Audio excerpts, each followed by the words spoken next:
ನೋಡಿ, ಚರ್ಚೆಗಳು ಸರಿಯಾಗಿ ಆಗ್ತಾ ಇಲ್ಲ. ನಮ್ಮ ಮಾತುಗಳಿಗೆ ಸರ್ಕಾರ ಗಮನ ಕೊಡ್ತಾ ಇಲ್ಲ. ಈಗಾಗಲೇ ಭ್ರಷ್ಟಾಚಾರದಲ್ಲಿ ಸಿಕ್ಕಿ ಬಿದ್ದಿದ್ದಾರೆ. ಈಗಾಗಲೇ ನೀವು ನೋಡಿದ್ದೀರಿ, 5,000 ಕೋಟಿ ರೂಪಾಯಿ ಮಹಿಳೆಯರನ್ನ ಯಾಮಾರಿಸಿರ್ತಕ್ಕಂಥದ್ದಿದೆ. 2 ತಿಂಗಳದು ಅವ್ರಿಗೆ ಗೃಹಲಕ್ಷ್ಮಿ ಹಣ ಹೋಗಿಲ್ಲ.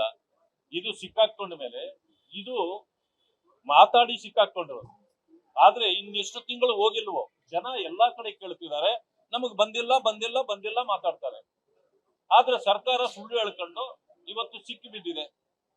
ಆ ಕಾರಣದಿಂದ ಹಣ ಎಲ್ಲಿ ಹೋಗಿದೆ, ಯಾಕೆ ಕೊಟ್ಟಿಲ್ಲ, ಮತ್ತ ಆ ಹಣ ಎಲ್ಲಿ ಹೋಗಿದೆ, ಯಾರ ಅಕೌಂಟ್ ಹೋಗಿದೆ, ಯಾರ ಖಾತೆಗೆ ಹೋಗಿದೆ, ಯಾವ ಚುನಾವಣೆಗಳಿಗೆ ಹೋಗಿದೆ ಈ ಹಣ, ಸರ್ಕಾರ ಹೇಳ್ಬೇಕಲ್ಲ.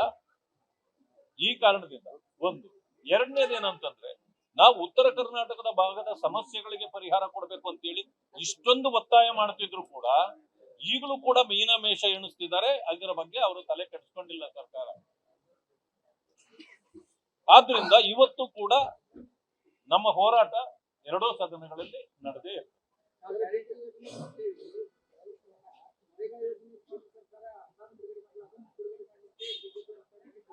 ನೋಡಿ, ಬಿಜೆಪಿ ಸರ್ಕಾರ ಇಲ್ಲಿಲ್ಲ.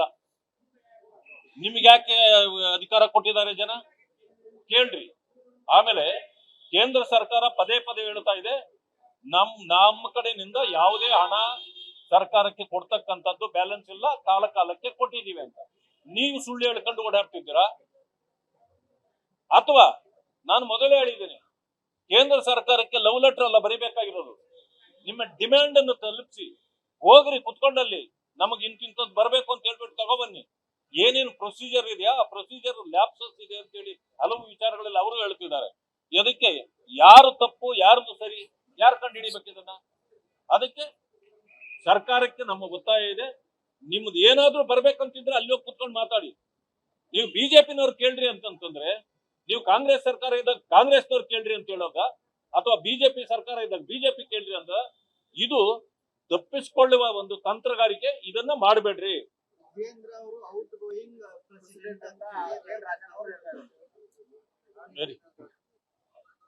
ರಾಜಣ್ಣವರು ಏನ್ ಬೇಕಾದ್ರೂ ಮಾತಾಡ್ತಾರೆ. ಈಗ ಇರ್ಲಿ, ಔಟ್ ಗೋಯಿಂಗು ಇರ್ತದೆ, ಇನ್ಕಮಿಂಗು ಇರ್ತದೆ. ಹಾಗಾದ್ರೆ ಮುಖ್ಯಮಂತ್ರಿ ಸಿದ್ದರಾಮಯ್ಯನವರು ಔಟ್ ಗೋಯಿಂಗು ಅದನ್ನ ಒಪ್ತಾರ ಅವರು? ಅವ್ರಿಗಾಗಲೇ ಅತಂತ್ರದಲ್ಲಿದೆ ಅವ್ರ ಸ್ಥಿತಿ. ಏನೋ ಬ್ರೇಕ್ಫಾಸ್ಟ್ ಮಾಡಿ ರಿಲೇಶನ್ಶಿಪ್ ಬ್ರೇಕ್ ಆಗದಿದ್ದಂಗೆ ಸ್ವಲ್ಪ ಒಂದು 15 ದಿವಸಕ್ಕೆ ನೋಡ್ಕೊಂಡಿದ್ದಾರೆ. ಡಿನ್ನರ್ ನಿಂತಿಲ್ಲ, ಇನ್ನರ್ ಪೊಲಿಟಿಕ್ಸ್ ನಿಂತಿಲ್ಲ. ಆಮೇಲೆ ನಾವು ಕೇಳಿದ್ರೆ 5 ವರ್ಷ ನಾನೇ ಮುಖ್ಯಮಂತ್ರಿ ಅಂತ ಸಿದ್ದರಾಮಯ್ಯ ಅವರು ಹೇಳ್ತಾರೆ. ಆ ಕಡೆ ಅವ್ರ ಕಡೆಯವ್ರು ಹೇಳ್ತಾರೆ, ನೋಡ್ತಾ ಇದೀವಿ ನವೆಂಬರ್ ಕ್ರಾಂತಿ ಮಿಸ್ ಆಯ್ತು, ಸಂಕ್ರಾಂತಿ ಅಂತೂ ಗ್ಯಾರಂಟಿ ಅಂತ ಅವ್ರು ಹೇಳ್ತಾರೆ. ಈ ಕೆಲಸ ಇದು ನಮಗ್ ಬೇಕಾ? ರಾಜ್ಯದ ಜನರಿಗೆ ಬೇಕಾ? ಇದು ನೋಡಿ, ನಾನು ಹೇಳೋದು, ಉತ್ತರ ಕರ್ನಾಟಕದ ಸಮಸ್ಯೆಗಳನ್ನ ಬಗೆಹರಿಸುವ ಕ್ರಾಂತಿ ಆಗಬೇಕೇ ಹೊರತು ಇವರ ಅಧಿಕಾರದ ಕ್ರಾಂತಿ ಯಾರಿಗೂ ಬೇಕಾಗಿಲ್ಲ. ಈಗಾಗಲೇ ಜನ ಬೇಕಾದಷ್ಟು ಕುಪಿತರಾಗಿಬಿಟ್ಟಿದ್ದಾರೆ. ಈ ಸರ್ಕಾರ ಹೋದ್ರೆ ಸಾಕು, ಯಾವ ತಪ್ಪು ಮಾಡಿ ನಾವು ಈ ಸರ್ಕಾರವನ್ನು ತಂದು ಬಿಟ್ಟಿದ್ದೇವೆ ಅನ್ನೋ ಮಟ್ಟಕ್ಕೆ ಬಂದ್ಬಿಟ್ಟಿದ್ದಾರೆ. ಅದರಿಂದ ಜನರನ್ನ ಸಂತೈಸುವ ಕೆಲಸ ಮಾಡಬೇಕೇ ಹೊರತು ಅದನ್ನು ಬಿಟ್ಟು ಕಾಲಹರಣ ಮಾಡಬಾರ್ದು ಈ ಸರ್ಕಾರ. ಅಲ್ಲ, ಅದನ್ನೆಲ್ಲ ನಾವು ಆ ರೀತಿ ಲಘುವಾಗಿ ಮಾತಾಡೋದು ಬೇಡ. ಯಾಕಂತಂದ್ರೆ ನಾವು ಆ ರೀತಿ ಮಾಡಿದ್ರೆ ಜನರನ್ನ ನಾವು ದೂಷಣೆ ಮಾಡ್ದಂಗಾಗುತ್ತೆ. ಯಾಕಂದ್ರೆ ಜನ ಒಂದು ಸರ್ಕಾರ ಮಾಡ್ಲಿಕ್ಕೆ ಅಧಿಕಾರ ಕೊಟ್ಟಿದ್ದಾರೆ. ಆ ಅಧಿಕಾರವನ್ನ ಚಲಾಯಿಸಿ ಜನರ ಸಮಸ್ಯೆಗಳಿಗೆ ಅವರು ಸ್ಪಂದಿಸಬೇಕು. ಅವರ ಸ್ವಯಂಕೃತ ಅಪರಾಧದಿಂದ ಅವರೇ ಕುಸಿದು ಬಿದ್ರೆ ನಾವ್ಯಾರು ಏನು ಮಾಡಕ್ಕಾಗುತ್ತೆ? ನೋಡಿ, ಚರ್ಚೆಗಳು ಸರಿಯಾಗಿ ಆಗ್ತಾ ಇಲ್ಲ. ನಮ್ಮ ಮಾತುಗಳಿಗೆ ಸರ್ಕಾರ ಗಮನ ಕೊಡ್ತಾ ಇಲ್ಲ. ಈಗಾಗಲೇ ಭ್ರಷ್ಟಾಚಾರದಲ್ಲಿ ಸಿಕ್ಕಿ ಬಿದ್ದಿದ್ದಾರೆ. ಈಗಾಗಲೇ ನೀವು ನೋಡಿದ್ದೀರಿ, 5,000 ಕೋಟಿ ರೂಪಾಯಿ ಮಹಿಳೆಯರನ್ನ ಯಾಮಾರಿಸಿರ್ತಕ್ಕಂಥದ್ದಿದೆ. 2 ತಿಂಗಳದು ಅವ್ರಿಗೆ ಗೃಹಲಕ್ಷ್ಮಿ ಹಣ ಹೋಗಿಲ್ಲ. ಇದು ಸಿಕ್ಕಾಕೊಂಡ ಮೇಲೆ ಇದು ಮಾತಾಡಿ ಸಿಕ್ಕಾಕೊಂಡ್ರು.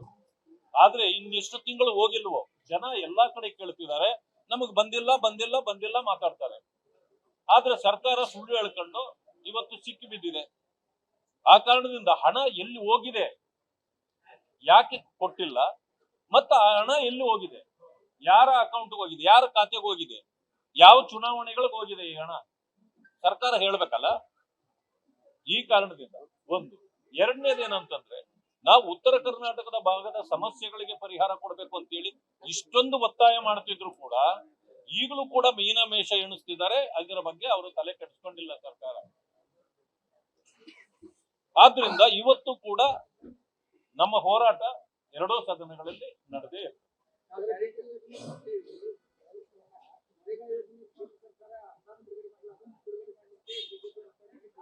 ನೋಡಿ, ಬಿಜೆಪಿ ಸರ್ಕಾರ ಇಲ್ಲಿಲ್ಲ, ನಿಮ್ಗೆ ಯಾಕೆ ಅಧಿಕಾರ ಕೊಟ್ಟಿದ್ದಾರೆ ಜನ ಕೇಳ್ರಿ.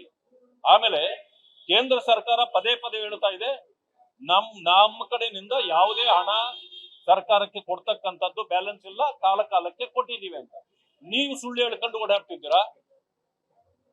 ಅಥವಾ ನಾನು ಮೊದಲೇ ಹೇಳಿದ್ದೀನಿ, ಕೇಂದ್ರ ಸರ್ಕಾರಕ್ಕೆ ಲವ್ ಲೆಟರ್ ಅಲ್ಲ ಬರಿಬೇಕಾಗಿರೋದು, ನಿಮ್ಮ ಡಿಮ್ಯಾಂಡ್ ಅನ್ನು ತಲುಪಿಸಿ ಹೋಗ್ರಿ, ಕುತ್ಕೊಂಡಲ್ಲಿ ನಮಗ್ ಇಂತಿಂತದ್ದು ಬರ್ಬೇಕು ಅಂತ ಹೇಳ್ಬಿಟ್ಟು ತಗೊಬನ್ನಿ. ಏನೇನು ಪ್ರೊಸೀಜರ್ ಇದೆಯಾ ಆ ಪ್ರೊಸೀಜರ್ ಲ್ಯಾಪ್ಸಸ್ ಇದೆ ಅಂತ ಹೇಳಿ ಹಲವು ವಿಚಾರಗಳಲ್ಲಿ ಅವರು ಹೇಳ್ತಿದ್ದಾರೆ. ಅದಕ್ಕೆ ಯಾರು ತಪ್ಪು ಯಾರ್ದು ಸರಿ, ಯಾರು ಕಂಡು ಹಿಡಿಬೇಕು ಇದನ್ನ? ಅದಕ್ಕೆ ಸರ್ಕಾರಕ್ಕೆ ನಮ್ಮ ಒತ್ತಾಯ ಇದೆ, ನಿಮ್ದು ಏನಾದ್ರೂ ಬರ್ಬೇಕಂತಿದ್ರೆ ಅಲ್ಲಿ ಹೋಗಿ ಕುತ್ಕೊಂಡು ಮಾತಾಡಿ.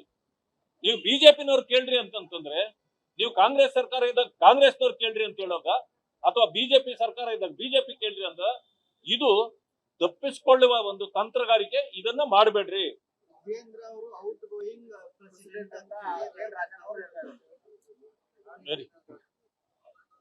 ರಾಜಣ್ಣವರು ಏನ್ ಬೇಕಾದ್ರೂ ಮಾತಾಡ್ತಾರೆ. ಈಗ ಇರ್ಲಿ, ಔಟ್ ಗೋಯಿಂಗು ಇರ್ತದೆ, ಇನ್ಕಮಿಂಗು ಇರ್ತದೆ. ಹಾಗಾದ್ರೆ ಮುಖ್ಯಮಂತ್ರಿ ಸಿದ್ದರಾಮಯ್ಯನವರು ಔಟ್ ಗೋಯಿಂಗು ಅದನ್ನ ಒಪ್ತಾರ ಅವರು? ಅವ್ರಿಗಾಗಲೇ ಅತಂತ್ರದಲ್ಲಿದೆ ಅವ್ರ ಸ್ಥಿತಿ. ಏನೋ ಬ್ರೇಕ್ಫಾಸ್ಟ್ ಮಾಡಿ ರಿಲೇಶನ್ಶಿಪ್ ಬ್ರೇಕ್ ಆಗದಿದ್ದಂಗೆ ಸ್ವಲ್ಪ ಒಂದು 15 ದಿವಸಕ್ಕೆ ನೋಡ್ಕೊಂಡಿದ್ದಾರೆ. ಡಿನ್ನರ್ ನಿಂತಿಲ್ಲ, ಇನ್ನರ್ ಪೊಲಿಟಿಕ್ಸ್ ನಿಂತಿಲ್ಲ. ಆಮೇಲೆ ನಾವು ಕೇಳಿದ್ರೆ 5 ವರ್ಷ ನಾನೇ ಮುಖ್ಯಮಂತ್ರಿ ಅಂತ ಸಿದ್ದರಾಮಯ್ಯ ಅವರು ಹೇಳ್ತಾರೆ.